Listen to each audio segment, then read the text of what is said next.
혹시 여러분은 시계를 한참 들여다본 적 있나요? 시계에는 두 개의 바늘이 있습니다. 하나는 짧고 하나는 깁니다. 이 두 바늘은 하루에도 여러 번 만나고 또 멀어집니다. 그 모습은 꼭 우리의 인생 같습니다. 사람과 사람이 만나고 또 멀어지고 기회가 오고 또 사라지고. 그런데 재미있는 게 있어요. 이 두 바늘은 11시가 되면 1시간 동안 만나지 않습니다. 하루 중 단 한 번, 짧은 바늘과 긴 바늘이 절대 겹치지 않는 시간. 그것이 바로 11시.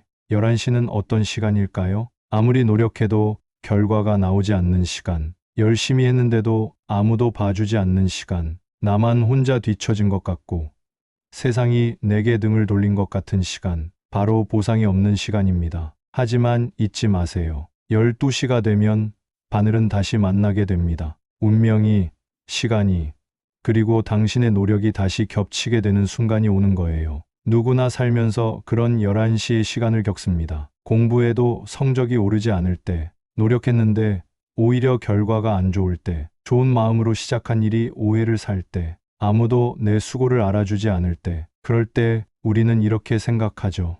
나는 왜 이렇게 안 될까? 왜 나만 계속 실패할까? 왜 나는 재능이 없을까? 하지만 그때가 바로 도전할 가치가 있는 순간입니다. 세상에 타고난 천재는 없습니다. 진짜 천재는요, 포기하지 않고 계속 노력하는 사람이에요. 남들이 놀 때 1시간 더 읽고, 남들이 쉴 때 조용히 연습하는 사람. 그 사람에게 기회는 반드시 옵니다. 어느 위대한 학자가 이런 말을 했습니다. 나는 다른 사람이 커피 마시는 시간에 공부했을 뿐이다. 그는 특별해서 성공한 것이 아니라 단지 누구보다 꾸준히 했기 때문에 성공했습니다. 우리도 그렇습니다. 지금 당장 눈에 띄는 변화가 없다고 해서 지금 하고 있는 노력이 헛된 건 아닙니다. 나무도 뿌리를 먼저 내리고 나서야 싹을 틔우듯이 우리의 노력도 겉으로 보이지 않는 성장을 먼저 이룹니다. 목표가 있어야 합니다. 그 목표는 지금 당장은 너무 멀게 느껴질 수도 있어요. 하지만 중요한 건 어디서 시작하느냐가 아니라 얼마나 높은 목표를 가지느냐입니다. 너무 쉽게 이룰 수 있는 목표는 우리에게 도전과 성장을 주지 않아요. 가장 무서운 실패는 높은 목표를 이루지 못한 것이 아니라 너무 낮은 목표를 이룬 것에서 오는 공허함입니다. 세상을 바꾸는 사람들은 늘 평범한 시절을 보냈습니다. 그리고 그 평범함 속에서도 작은 노력을 멈추지 않았습니다. 한 대목장이 이런 말을 했습니다. 아무도 보지 않는다고 해서 바닥에 나쁜 나무를 쓰지 않는다. 아무도 보지 않아도, 아무도 칭찬하지 않아도 내가 나를 위해 정성을 다하는 것, 그게 진짜 노력입니다. 그래서 지금 보고 있는 교과서 한 장, 지금 적고 있는 필기 하나도 결코 헛되지 않습니다. 그건 모두 여러분의 인생을 만드는 하나의 퍼즐 조각이에요. 그리고 하나 더, 우리가 진짜 배워야 할 것은 지식이 아니라 배우는 자세입니다. 많이 알수록 우리는 자신이 얼마나 모르는지를 깨닫게 돼요. 그리고 그걸 인정할 때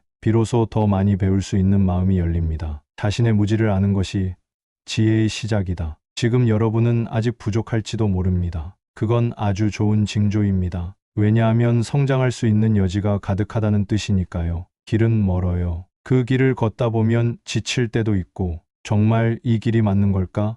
하고 두려울 때도 있어요. 그럴 때는 잠깐 멈춰서 숨을 고르세요. 하지만 걷기를 멈추지는 마세요. 왜냐하면 진짜 성공은 계속 걷는 사람에게만 찾아오기 때문입니다. 성공이란 건 거창한 게 아니에요. 어제보다 나아진 오늘의 나, 그것만으로도 우리는 충분히 멋진 삶을 살고 있는 거예요. 지금이 여러분에게 11시 같지는 않나요? 조용하고 어둡고 아무도 알아주지 않는 시간. 하지만 그 시간이 있기 때문에 바늘은 다시 만나게 됩니다. 그리고 그 순간 여러분은 알게 될 거예요. 아, 그때 포기하지 않길 잘했구나. 그러니 오늘도 한 발짝만 더 내디뎌 보세요. 넘어져도 괜찮아요. 가장 뜨겁게 타오르는 불꽃은 가장 깊이 눌린 재 속에서 피어나니까요. 여러분, 시계의 바늘은 반드시 다시 만납니다. 지금이 인생의 11시라도 12시는 반드시 옵니다. 그러니 멈추지 말고 걸어가세요. 저는 조금 앞에서 여러분을 기다리고 있을게요. 오늘도 시청해 주셔서 감사합니다.